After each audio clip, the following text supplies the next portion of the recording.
সানজিকে বিদায় দিয়ে শেহরিন দ্রুত চলে আসে নিজ কক্ষে। সবার সামনে হাতের জ্বলুনিটা ব্যক্ত না করলেও ভিতরে ভিতরে তা জ্বলে একদম নাজেহাল হয়ে উঠেছে সে।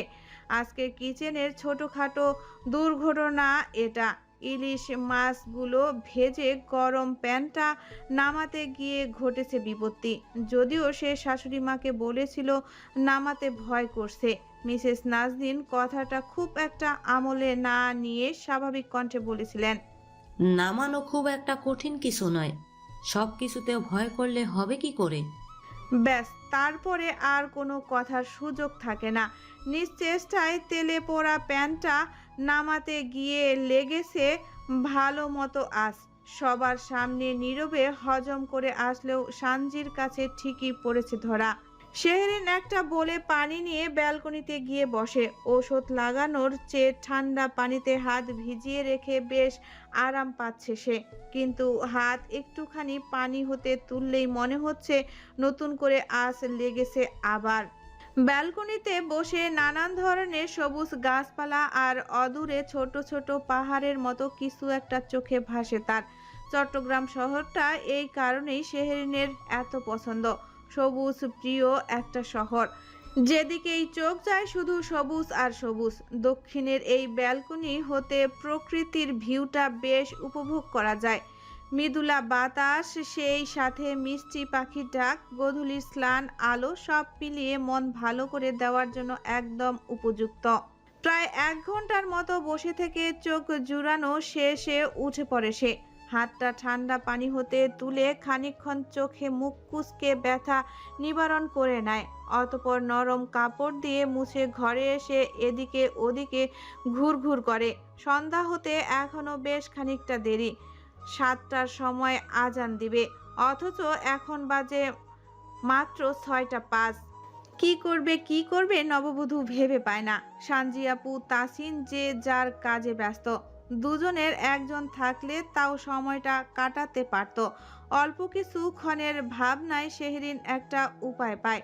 সে এখন শাশুড়ি মায়ের ঘরে যাবে বলে মনস্থির করে।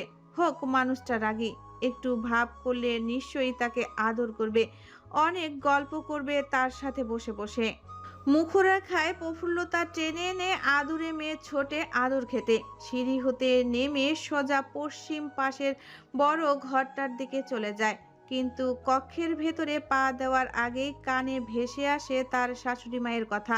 একটু খেলায় শক্তি বাড়াতেই বুঝতে পারে উনি ফোনে কথা বলছে কারো সাথে। দরজার পর্দা সরিয়ে একটু উকি দিতেই দেখে সত্যি তাই, মাত্র আলাপনের শুরু। তবে শাশুড়ি মা যে হাসি মুখে কথা বলে এটা দেখে শেহরিনের বেশ ভালো লাগে। যদিও এই কদিনে সে দেখেনি তার মুখে হাসি, ভেবেছিল হয়তো হাসে না। কিন্তু এই যে এখন ফোনে হেসে হেসে কথা বলছে, কত সুন্দর লাগছে দেখতে। দরজা ছেড়ে চলে আসে সে। উথাল পাথাল ছন্দ তুলে পুরে সুখ নিবাসে ঘুরঘুর করে অবশেষে একটা কাজের কথা মনে পড়ে তার। দৌড়ে চলে আসে নিজ কক্ষে। আলমারির ভেতরে সদ্য বিয়েতে পাওয়া শাড়িগুলো গুছিয়ে রাখা হয়নি, একটা প্যাকেটও আনপ্যাকিং করা হয়নি। এখন বসে বসে সেগুলো শাড়ি দেখবে আর সুন্দর করে সাজিয়ে গুছিয়ে রাখবে। 4 পাল্লা বিশিষ্ট সেগুন কাঠের আলমারি হতে 2 পাল্লা খুলে শেহরিন। এক পাশে নিজস্ব জামা কাপড়, অন্য পাশে নেতা সাহেবের সব শার্টের কালেকশন রাখা। নিজের জামা কাপড় ছেড়ে নেতা সাহেবের শার্টগুলো নেড়ে চেড়ে দেখতে থাকে সে। সবগুলো শার্টের কালারই তার বেশ পছন্দ হয়। একদম আয়রন করে টান টান ভাবে রাখা হয়েছে। কৌতূহলী মনে সে 2টো শার্ট নামিয়ে নেয়।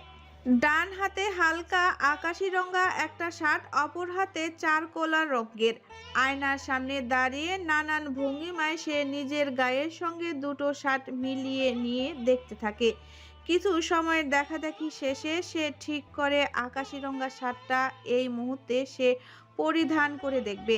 যদিও মনে মনে হালকা একটু লজ্জায় গাঢ় হচ্ছিল, তবে বাসা পুরো ফাঁকা, কেউ দেখবে না ভেবে সে সিদ্ধান্ত নিতে সাহস পায়। 4 কলা রঙের শার্টটা রেখে দিয়ে ওয়াশরুমে চলে যায় পরিবর্তন করে। হাতা ফোল্ড করতে করতে দফা রফা বধূ গায়ের সঙ্গে মনে হচ্ছে আলখেল্লা ঝুলিয়েছে সে। ওভার সাইজ শার্ট, আর একটু হলেই কুর্তি হয়ে যেত তার। আয়নার সামনে এসে দাঁড়াতেই নিজেকে দেখে হেসে ফেলে শেহরিন। সত্যি একদম আলখাল্লা লাগছে। ছোটবেলায় নানু ভাইকে যেমন আলখল্লা পড়তে দেখতো ঠিক সেরকম। কোমরে দুহাত রেখে সে নানান ধরনের অঙ্গভঙ্গি করে ঘুরে ঘুরে নিজেকে দেখতে থাকে। নেতা সাহেবের পারফিউমের মৃদু সুবাস এসে লাগে তার নাকে। পুরো শরীর জুড়ে মনে হচ্ছে পুরুষালী মিষ্টি সুঘ্রাণ লেগে আছে। গুনগুন করে গান গাইতে গাইতে আয়না হতে চক্ষুজোড়া সরায় শেহরিন। পিছু ঘুরে দরজার দিকে নজর পড়তেই চোখে সাদা শার্ট সঙ্গে কালো প্যান্ট পরিহিত কালো লম্বা মানবের প্রতিচ্ছবি ভেসে ওঠে। সঙ্গে সঙ্গে মুখভঙ্গি পাল্টে যায় তার। বড় বড় চোখে ভ্রুদয় কপালে উঠে যায়। মুখ হা করে স্বতঃস্ফুর্ত আওয়াজ তুলে এক নিমিষেই কাঠের পাল্লার আড়ালে নিজেকে লুকিয়ে ফেলে সে। চাপা আর্তনাদী সুরে তুলে বলে, আল্লাহ, আপনি এখানে কিভাবে এলেন? দরজায় হেলান দিয়ে দাঁড়িয়ে দু হাত বুকের সাথে ভাঁজ করে দাঁড়িয়ে আছে নেতা সাহেব। ঠোঁটে তার প্রশস্ত হাসি বয়ে যাচ্ছে। তার জারুল ফুলের গায়ে আকাশি রঙা আবরণ দেখে ক্লান্ত বিধ্বস্ত শরীরটা এখন বেশ ফুরফুরে লাগছে। ঠান্ডা স্বরে জবাব দেয়, অবশ্যই হেঁটে এসেছি। বুঝতে পেরেছি, আপনি প্লিজ একটু নিচে যান। নিচে কেন? শেহরিন পাল্লার আড়ালে চোখ বন্ধ করে মাথা ঠুকে। ইস, দরজাটা কেন সে লাগালো না? কেন একটু খেয়ালে আসলো না দরজাটা একদম খোলা ছিল? এখন একদম সামনাসামনি নেতা সাহেবের শার্ট পরে তার সামনেই ধরা। ছি, কি লজ্জা, কি লজ্জা। একটুখানি যান নিচে, দরকার আছে। পায়ে পড়ি আপনার, প্লিজ। আসো, পায়ে পড়ো। নিচে যাচ্ছি তাহলে। মনে মনে পড়েছি। মনে মনে পড়লে হবে না, সামনাসামনি পড়তে হবে। হাজার হোক স্বামী আমি তোমার, পায়ে পড়তেই পারো। পায়ে পড়া বাদ, তাহলে অনুরোধ করছি হাত জোর করে। আমি তো তোমার হাত জোর দেখতে পাচ্ছি না। না দেখালে অনুরোধ রাখবো কি করে? তার চেয়ে সামনে আসো তুমি। না, আমি সামনে যাব না। সান্নিধ্য দরজা ছেড়ে ধীর পায়ে এগোতে এগোতে বলে, ঠিক আছে, আমি আসছি তাহলে। না না না, আপনিও আসবেন না। আলমারির পাল্লার নিচে ফর্সা জড়সড় দুটো পায়ের দিকে তাকায় সান্নিধ্য। ঠোঁটের উপর ঠোঁট চেপে হেসে বলে, আচ্ছা, তোমার কাছে যাচ্ছি না, কিন্তু আলমারিতে আমার দরকার আছে। এখন কোনো দরকার নেই আপনার, ইচ্ছে করে বলছেন, প্লিজ যান। মনে হলো আমার শার্ট পরেছো তুমি। না, পড়িনি, ভুল দেখেছেন আপনি। সত্য প্রমাণ করতে দেখতে হচ্ছে তাহলে তো। নেতা সাহেবের ফাঁদে পা পড়তেই শেহরিন আবার কপাল ঠুকায়। অতি চালাক লোকটা, কিভাবে জালে ফাঁসিয়ে দিল। নাজুক কণ্ঠ ভেদ করে বলে, পড়েছি। কিন্তু ততক্ষণে নেতা সাহেব পৌঁছে গিয়েছে তার পানে। সম্মুখে দাঁড়িয়ে এক হাত প্যান্টের পকেটে রেখে অপর হাত শেহরিনের ধরে থাকা পাল্লায় রেখে শীতল চাহনি নিক্ষেপ করে। শেহরিন পিটপিট করে তাকায় সামনে দাঁড়ানো লম্বা দেহি মানবটার দিকে, যার দৈহিক ছায়া তাকে একদম ঘিরে ধরেছে। পালানোর আর কোনো পথ নেই। ভুল করে পড়ে ফেলেছি, আর পড়বো না। ভুল করে পড়ে ফেলেছো? হুম। আর পড়বে না? না। আমি বকা দিয়েছি? না। সান্নিধ্য চোয়ালে বাঁকা হাসি ঝুলিয়ে তার নাজুক বধূকে দেখতে থাকে। শার্টটা যদিও অনেকটা বড় হয়েছে আর একটা মানুষ ঢুকবে, তবে খারাপ লাগছে না দেখতে। হঠাৎ আমার শার্ট পরেছো কেন? মিস করছিলে আমাকে? এমনি পড়েছি। মিস করনি তার মানে? শেহরিন চুপ হয়ে যায়। হাত দুটো পিছনে মুঠো করে পাকিয়ে এলোমেলো দৃষ্টি নিক্ষেপ করে। মিস তো করেই ছিল, কিন্তু বলা তো আর যাবে না। বললে আর রক্ষা থাকবে না। মৌনতা সম্মতির লক্ষণ। তার মানে মিস করনি। এখন তো তাহলে এর জন্য পানিশমেন্ট পেতে হবে। পানিশমেন্ট? ওয়েট। সান্নিধ্য শেহরিনের সামনে আরো কিছুটা এগিয়ে এসে দাঁড়ায়। দুজনের মধ্যবর্তী দূরত্ব কেড়ে নেয় মাত্র এক হাত। অতঃপর খানিকটা নিচু হয়ে সরাসরি তাকে কোলে তুলে নিয়ে চলে যায়। শেহরিন কিছু বুঝে ওঠার আগেই সান্নিধ্য তাকে সমেত শুয়ে পড়ে নরম বিছানায়। দুদিন পর তৃষ্ণা মেটাতে নেতা সাহেব তার প্রেয়সীকে বুকে জড়িয়ে চুমুতে ভরিয়ে তোলে। কানে গলায় গালে তার শুষ্ক ঠোঁটের স্পর্শে রমণীর দিক বেদিক হারায়। শক্ত হাতের মুঠোয় সান্নিধ্যের শার্ট মুচড়ে ধরে থাকে সে। একটাবারও ফোন করনি কেন? নেতা সাহেবের উথাল পাথাল চুমু সামলে শেহরিন গলার মাঝে মুখ লুকিয়ে ধীর কণ্ঠে জবাব দেয়। আপনি কেন দেননি? আমি তো দিয়েছিলাম, তুমি দাওনি কেন? আপনি দেবেন জন্য দেওয়া হয়নি। মিসও তো করনি। আপনি করেছেন? তোমার কি মনে হয়? কিছু মনে হয় না। সান্নিধ্য এক হাত টান করে হাত ঘড়ির দিকে তাকিয়ে বলে। প্রমাণ রাতে দেই, এখন সন্ধ্যা হয়ে এসেছে। শেহরিনের শরীর বেয়ে শিহরণ বয়ে যায়। দু হাত খামচে ধরে বলে। ইস, আপনি এমন কেন? আমি কি প্রমাণ চেয়েছি? বিশ্বাস করছো না যে? অনেক বিশ্বাস করেছি, এবার থামুন। সান্নিধ্য শেহরিনের হাত দুটো নিজের হাতের মধ্যে পুরে নেয়। ডান হাতের ক্ষতটার উপর চুমু খাওয়ায় তার এই কয়েকদিনের অভ্যাসে পরিণত হয়েছে, কিন্তু আজকে ডান হাতের তালু উন্মুক্ত করতেই তার কপালে ভাঁজ হয়ে আসে। তীক্ষ্ণ চোখ জোড়ায় তাকিয়ে জিজ্ঞেস করে। হাত লাল কেন তোমার? কি হয়েছে এখানে? শেহরিন নেতা সাহেবের চোখের দিকে তাকাতেই মিয়ে যায়। হাতের তালু মুঠো করে চেপে ধরে বলে। এমনি লাল হয়েছে, কিছু হয়নি। আজ পেয়েছো? না। আমি মিথ্যা বলা পছন্দ করি না শেহরিন। কেন এত ব্যস্ত হচ্ছেন আপনি? ঠিক আছে, আমি একটু লেগেছে। ওষুধ লাগিয়েছিলে? পানিতে ভিজিয়ে রেখেছিলাম। বোকা মেয়ে, আগুনের আঁচ লাগলে কেউ পানিতে হাত ভেজায়? তাহলে তো আরো বাড়বে। আসো, ওষুধ লাগিয়ে দিচ্ছি। সান্নিধ্য শেহরিনকে বসিয়ে কেবিনেট হতে মেডিসিন বক্সটা বের করে আনে। হাঁটু ভেঙে সামনে বসে শার্টের হাতা ফোল্ড করে দেয়। তার হাতের তালুতে ক্রিম লাগিয়ে দিতে দিতে জিজ্ঞেস করে। ইয়ার ফাইনাল কবে থেকে শুরু? ডেট দেয়নি এখনো, তবে অল্প কিছু দিনের মধ্যেই দিয়ে দেবে। এক্সামের প্রিপারেশন নেওয়া স্টার্ট করেছো? হুম। সান্নিধ্য চোখ তুলে তাকাতেই শেহরিন সঙ্গে সঙ্গে জবাব দেয়। না, আজ থেকে ভেবেছি স্টার্ট করব। গুড। পরীক্ষার আগে কোনো ধরনের কুকিং ট্রায়ালে যাবে না তুমি। আমি যেন কিচেনে না দেখি তোমাকে। কেন? হাত পোড়ানোর ইচ্ছে আছে আরো? আর পড়বে না, আজকে হুট করেই লেগে গিয়েছিল। অ্যাক্সিডেন্ট হুট করেই ঘটে, আগে থেকে কেউ জানতে পারে না। কিন্তু আমি যেটা বলেছি সেটাই ফাইনাল। নেতা সাহেবের কথায় শেহরিন পড়ে যায় বিপাকে। একদম সরাসরি নিষেধাজ্ঞা জারি করে দিল যে এই কদিন বন্ধ তার রান্নাঘরে যাওয়া। ভাবি শাশুড়ি মা নির্মিষ তাকিয়ে থাকে সে, তবে এই নিয়ে আর কথা বাড়ায় না। বাড়ালেই নেতা সাহেব যাবেন রেগে। তখন সাময়িক সময়ের জায়গায় আজীবনের জন্য নিষেধাজ্ঞা জারি করে দিবেন।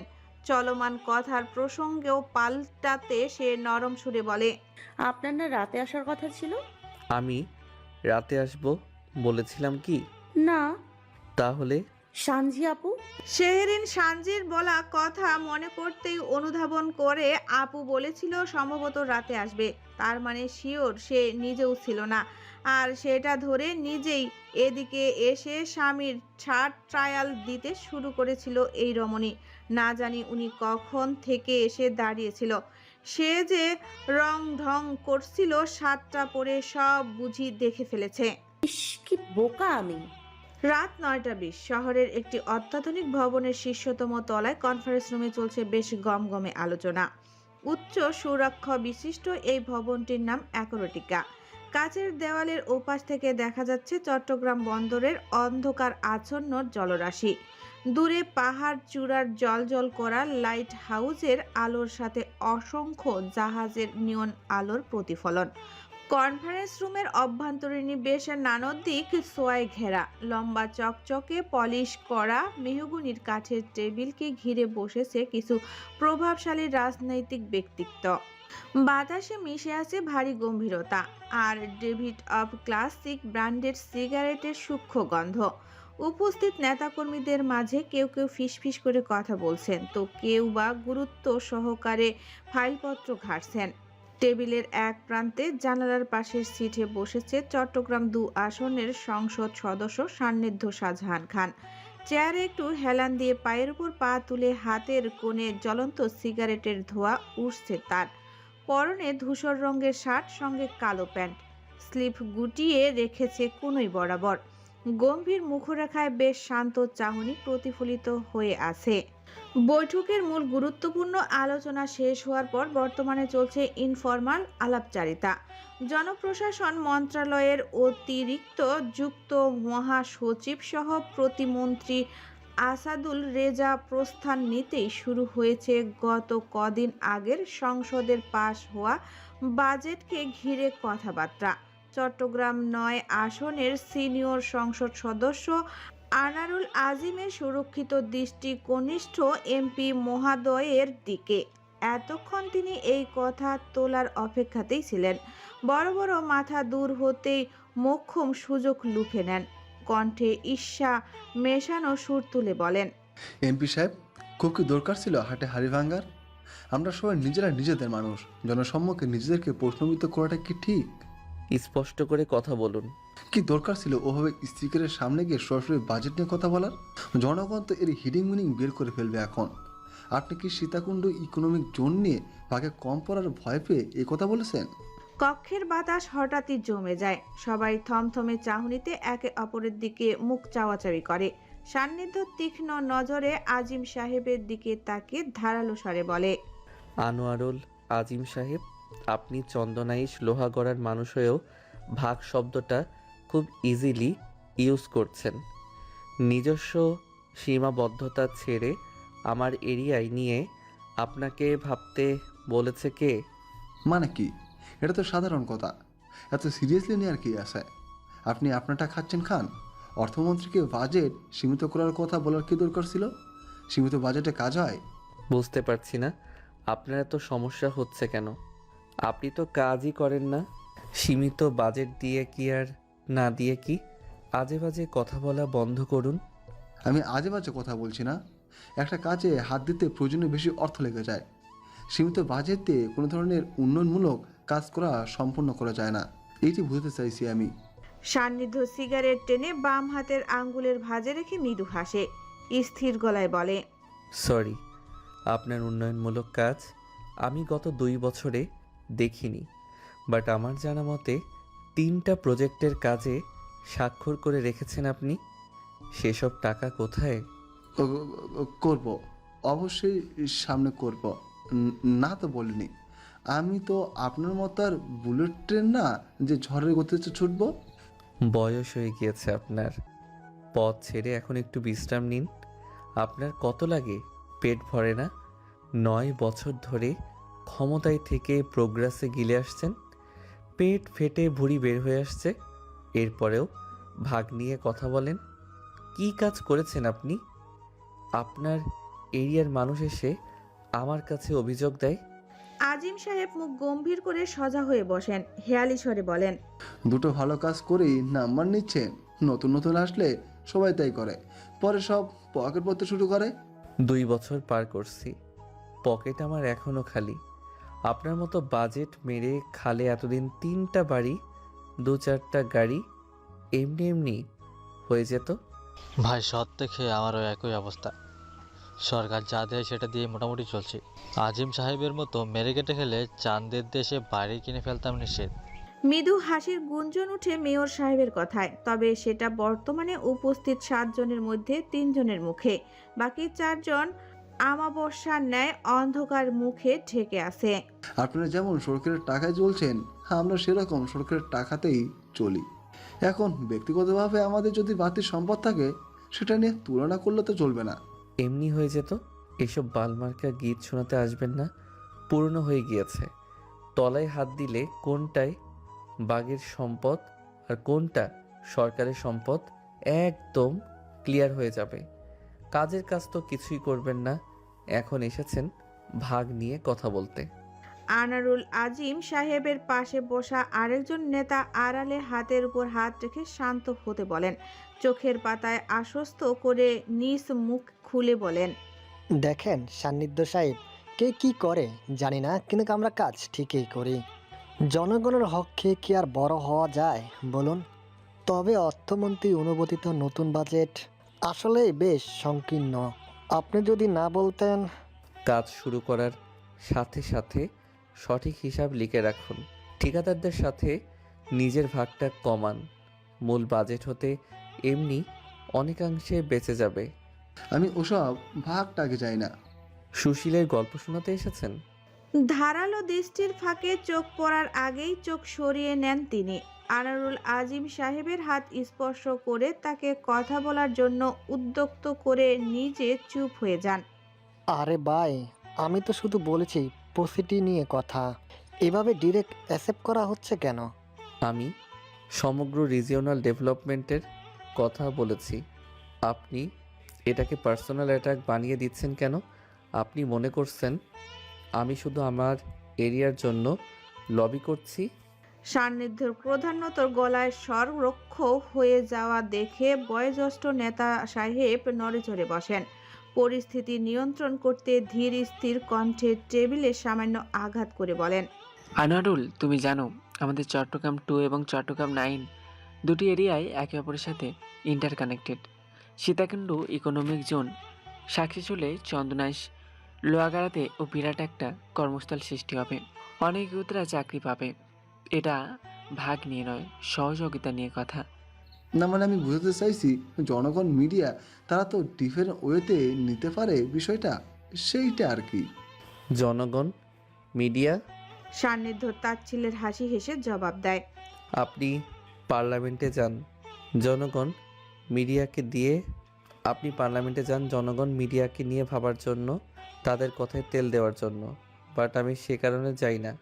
আমি যখন স্পিকারের ডায়াসে দাঁড়াই শুধুমাত্র আমার এরিয়ার জন্য কথা বলি না। আমি চট্টগ্রামের ইকোনমিক আর্টারির জন্য কথা বলি, মেইন ট্রেডিং গেটওয়ের জন্য কথা বলি। আজকে একটি লাইন, একটি কমাও যদি ভুল হয় তা সরাসরি আমাদের পোর্টের ক্যাপাসিটি, আমাদের ইন্ডাস্ট্রিয়াল গ্রোথ, কমিউনিকেশন নেটওয়ার্কে প্রশ্নবিদ্ধ করে দিবে। অর্থমন্ত্রীকে শুধুমাত্র রিমাইন্ড করা হয়েছে তার ডিউটির কথা, রেসপন্সিবিলিটির কথা সম্পর্কে। কারণ একটি সিঙ্গেল মিস্টেকের প্রাইস অনেক হাই। এটার ভাগ নিয়ে কনভার্সন না, এটার ন্যায্যতা নিয়ে কনভার্সন। বুঝতে পেরেছেন?